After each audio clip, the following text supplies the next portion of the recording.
The greatest minds meet their match. The Grand Archive of ZYX, 7 hummed with the computational power of 10,000 quantum processors. Ambassador Kellyan traces crystalline appendages across the holographic display, watching in disbelief as another decryption attempt failed. Beside him, the greatest codebreakers from across the Galactic Union stood in equal frustration. "This is impossible," hissed Rex, the serpentine mathematics prodigy whose species had cracked the infinite cipher of Andromeda. "I've analyzed this encryption for 3 cycles. It uses no algorithm we've encountered, no mathematical basis we recognize. It's as if the structure itself is wrong." On the screen before them floated a simple message intercepted from a human exploration vessel. Just 7 words. Package secured. Returning home. Protocol 17 engaged. 7 words that had consumed the attention of the galaxy's finest intellects for weeks. A species too young to know better.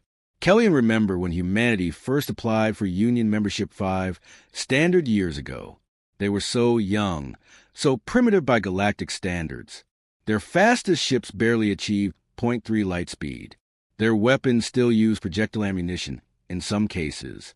Their computer systems ran on binary code, of all things, 1s and 0s, like something from the dark ages of technology.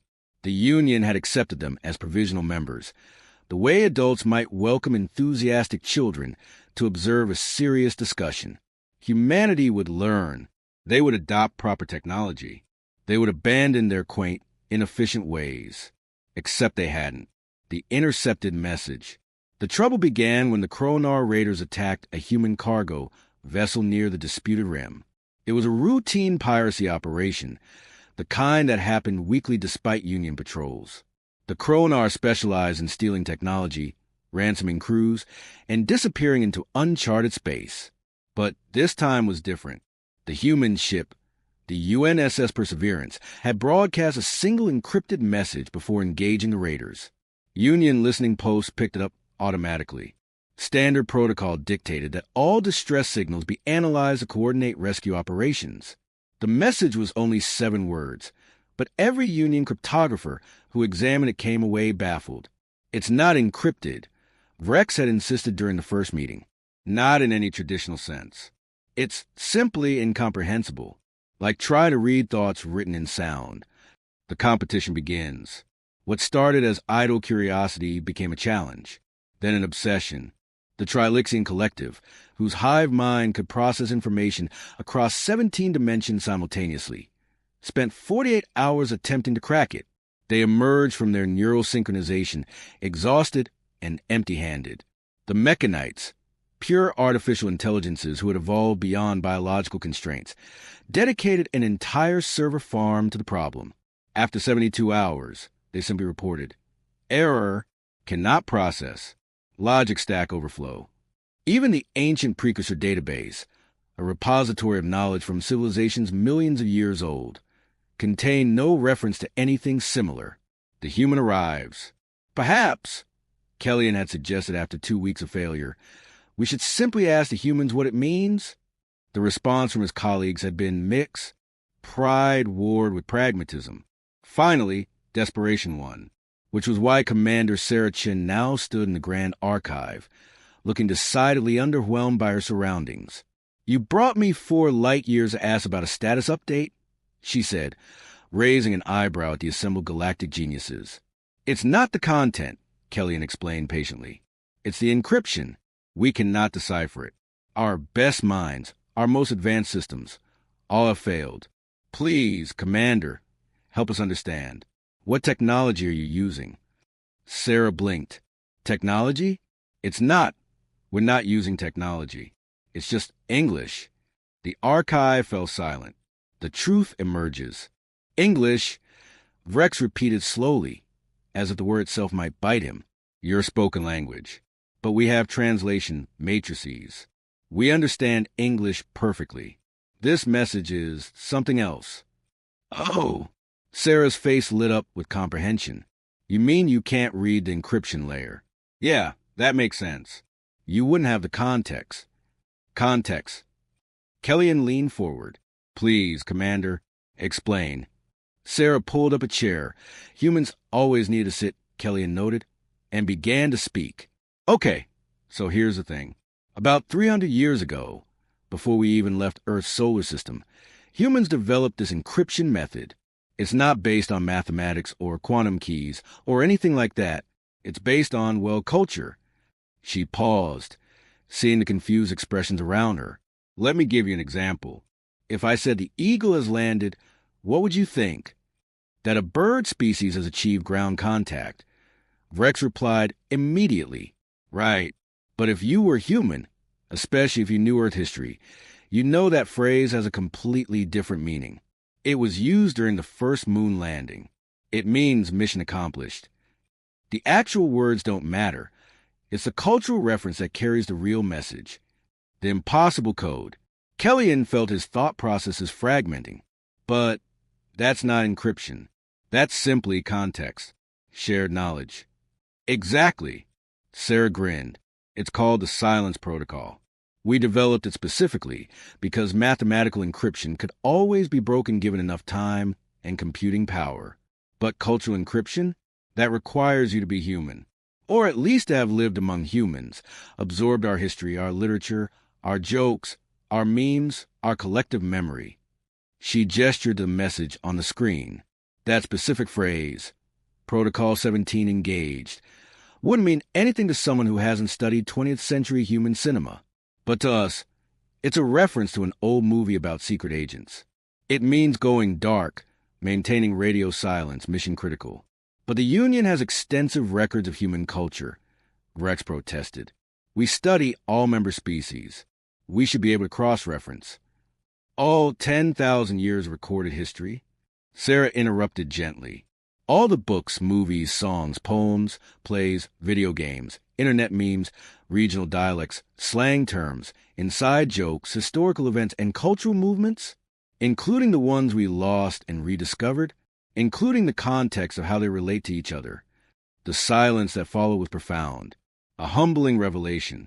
You're saying, Kellyanne spoke carefully, that human communication is encrypted not by complexity, but by shared experience, by being human. Basically, yeah, it's why the Kronar raiders couldn't intercept and understand our tactical communications during the attack. It's why no enemy force has ever successfully decoded our military transmissions. You don't need to break the code. You need to understand the culture. And that takes decades of immersion.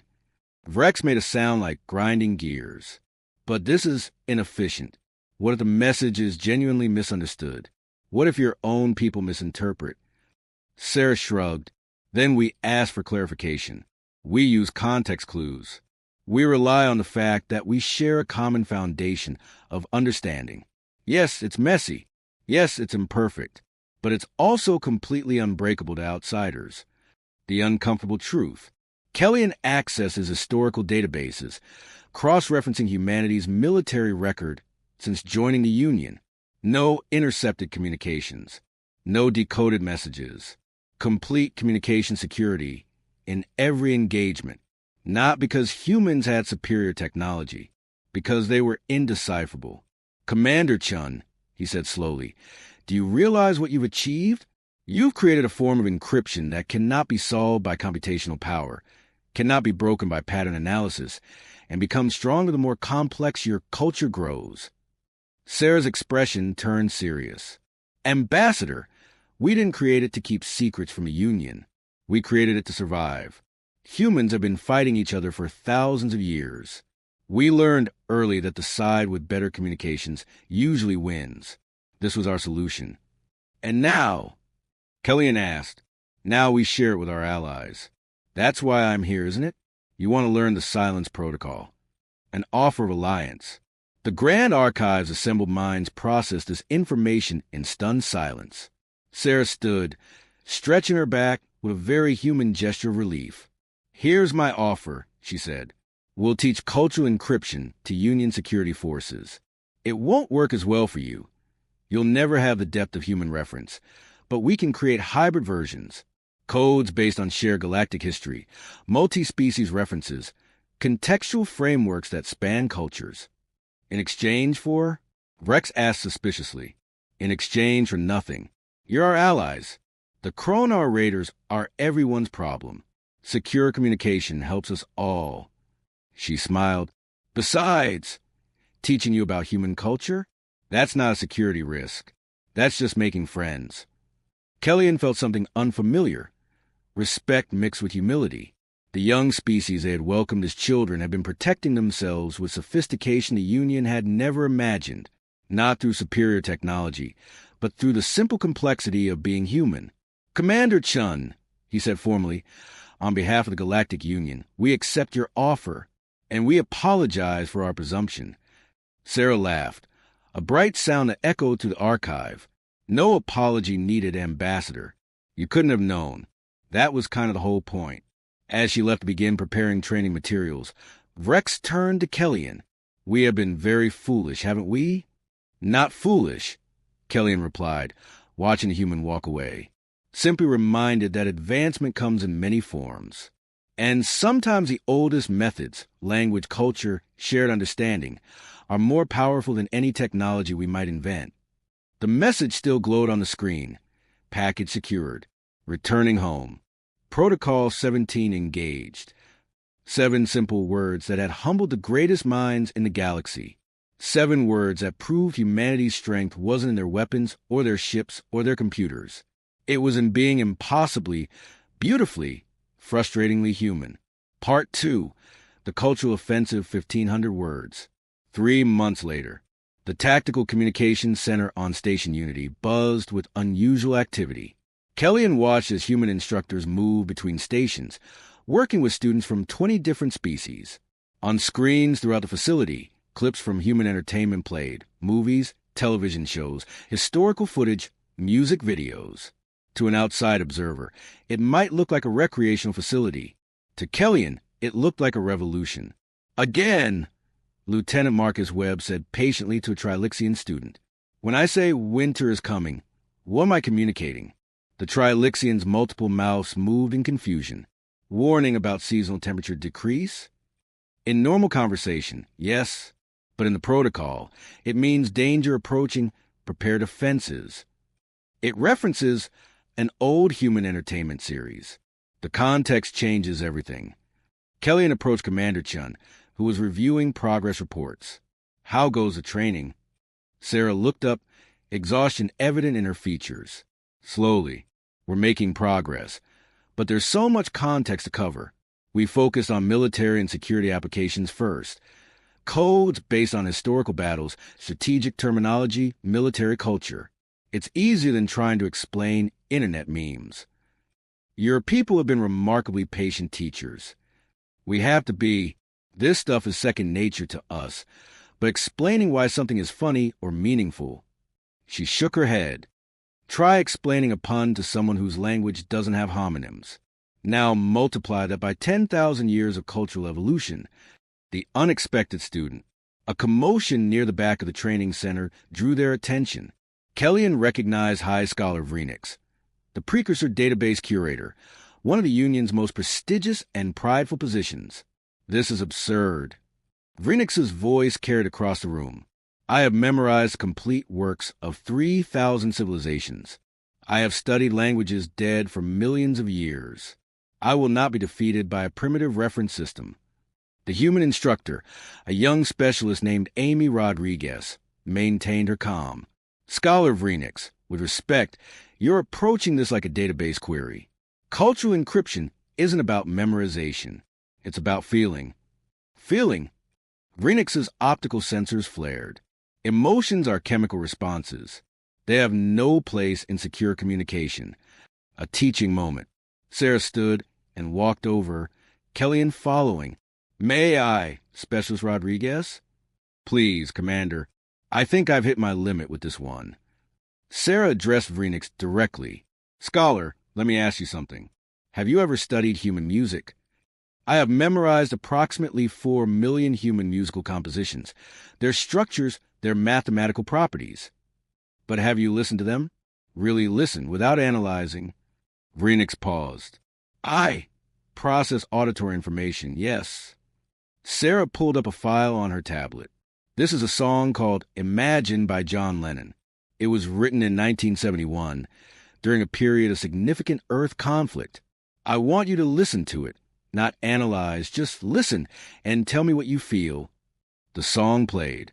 Kellyan found himself drawn into the simple melody, the human voice expressing something that transcended mere words. Around a training center, others stopped their work to listen. When it ended, Vreenix stood silent for a long moment. "I do not understand what I experienced," the scholar admitted quietly. The mathematical structure was simple. The lyrics were idealistic to the point of impracticality. Yet something about the combination affected my emotional processing centers. Sarah smiled. "That's culture, scholar. That's humanity. We communicate not just with words, but with everything those words carry. Hope, fear, love, loss, dreams, memories. When we use cultural encryption, we're not just sending data, we're sending feeling." The breakthrough. Vreenix processed this for several seconds. "So when you say Protocol 17, the phrase that began this investigation, you're not just communicating tactical information. You're invoking a feeling associated with that reference." "Exactly. Protocol 17 references a movie about spies. But not just any spies. Lonely people doing dangerous work, cut off from support, relying only on their training and wits. When we use that code, we're saying we're alone out here, going silent, trusting our training. The emotional context adds layers of meaning that pure data can't convey." Kellyan watched as understanding bloomed across Vreenix's features. "Then this encryption is not a weakness of human communication. It is a strength. You compress multiple layers of meaning into simple phrases. Now you're getting it." Amy Rodriguez rejoined the conversation enthusiastically. "Want to try another one? What if I said, 'May the Force be with you'?" Vreenix consulted internal databases. Star Wars franchise, 1977 present. A blessing, a good luck wish. But the Force represents hope, trust in something larger than oneself. The phrase carries spiritual weight beyond its literal meaning. Perfect. Amy beamed. You just decoded your first cultural encryption. The wider implications. That evening, Kellyan found Sarah on the observation deck, looking out at the stars. "Your teaching breakthrough was impressive today," he said, joining her. "Vreenix is already advocating for expanded cultural training programs." Sarah smiled but didn't look away from the view. "It's strange, you know? We always thought our division would be our weakness. All our different languages, cultures, histories. Every human nation developed its own way of thinking, its own references, its own context. We spent centuries fighting over those differences. And now it's our strength. All that complexity, all that messy cultural evolution. It makes us impossible to predict, impossible to decode, impossible to fully understand unless you're willing to become part of it." Kellyan considered this. The Union has always valued uniformity. Standard protocols, universal languages, unified systems. We thought it made us stronger. "It makes you efficient," Sarah corrected gently. "But efficiency isn't everything. Sometimes a messy, complicated, inefficient way is more robust, more adaptive, more alive." The first real test. The alarm cut through their conversation like a knife. Both rushed to the command center, where a tactical situation was unfolding on the screens. "Kronar raiders again," the tactical officer reported. 3 vessels attacking a supply convoy near Sector 7. Union security forces are responding, but the convoy includes human ships," Sarah finished, "already moving to a communication station. And they're using the silence protocol." Kellyan watched as Sarah interfaced with the command network. On screen, the battle unfolded. Union ships moving in predictable tactical patterns while human vessels seemed to dance, coordinating in ways that defied standard military doctrine. "They're using cultural encryption in real time," Vreenix observed, having joined them in the command center. "Each ship's movements are responding to coded transmissions that the Kronar cannot interpret." A message flashed across the screen from the human fleet commander. "The game is afoot." Sarah grinned. Sherlock Holmes reference. "They've identified the raiders' pattern and are moving to intercept." Another message. "These aren't the droids you're looking for." Misdirection play. They're making the raiders think they're retreating while actually flanking. A third message, Valum Morgulis. Sarah's expression turned serious. That's High Valyrian from Game of Thrones. All men must die. They're committing to decisive action. Victory through culture. The battle lasted 17 minutes. The Kronar raiders, unable to intercept or understand human communications, found themselves outmaneuvered at every turn. Union forces, following human coordination, achieved a victory with 0 casualties. The raider vessels retreated in confusion, their jamming systems and code-breaking algorithms completely useless against an encryption method that wasn't encryption at all. In the aftermath, Kellyan stood beside Sarah, watching the tactical replay. "Do you know what this means?" he asked quietly. "In 6 months, when more Union forces learn cultural encryption, when we develop our own multi-species references and shared context, we won't just have secure communications. We'll have a new form of unity." Sarah nodded. Shared culture creates shared understanding, and shared understanding creates trust. That's what we learned the hard way on Earth. "The Union has existed for 50,000 years, Kellyan mused. We've achieved wonders through technological advancement, but perhaps we forgot something important along the way. What's that? That civilization is not just technology and efficiency. It's stories. It's shared experiences. It's the messy, beautiful complexity of different peoples learning to understand each other." He turned to face her. "You haven't just given us secure communication, Commander Chun. You've reminded us why we formed the Union in the first place. A new beginning." 6 months later, the first interspecies cultural database went live. It contained not just human references, but contributions from every Union species, shared experiences, collaborative art projects, multi-species entertainment, historical moments that transcended individual cultures. The Silence Protocol evolved into something new, the Unity Code. Encryption based not on mathematical complexity, but on shared galactic culture. As species learned about each other, created together, built relationships and understanding, the code grew stronger. Ironically, the more it was shared, the more secure it became. Kellyan watched as human instructors trained the first generation of multicultural cryptographers, beings who could think across species lines, who understood context in multiple frameworks, who could compress meaning and emotion into simple phrases that carried weight only for those who truly understood. In the training center, a Trilixian student finally got a human joke. The entire room celebrated. A Mechanite composed its first piece of emotional music. A Kronar defector, granted asylum, began learning human history not for tactical advantage, but out of genuine curiosity. Sarah found Kellyan during the celebration. "You know what the best part is?" she said, watching the diverse species interact with easy friendship. "The Kronar can still intercept our messages. They can still try to decode them. But every attempt just shows them what they're missing. The beauty of shared culture, the strength of understanding, the power of friendship. And perhaps," Kellyan added, "some of them might decide that joining is better than fighting. That's the hope. That's always been a hope." The message. That night, Kellyan composed a message to the Union High Council. He encrypted it using the new Unity Code, drawing on references that spanned a dozen species and 10,000 years of shared history. The message was simple. The times, they are a-changin'. A human reference from 1964, Bob Dylan. A song about social transformation, about old ways giving way to new understanding, about the inevitability of progress, but also a Trilixian concept about metamorphosis, a Mechanite theorem about system evolution, a precursor proverb about wisdom through adaptation. One phrase, multiple meanings, layers of understanding accessible only to those who had done the work of learning, of listening, of becoming part of something larger than themselves. The council would understand, or they would learn to. Either way, the galaxy had changed, and humanity, the young species with their primitive methods, had shown them all that sometimes the most advanced technology is no technology at all.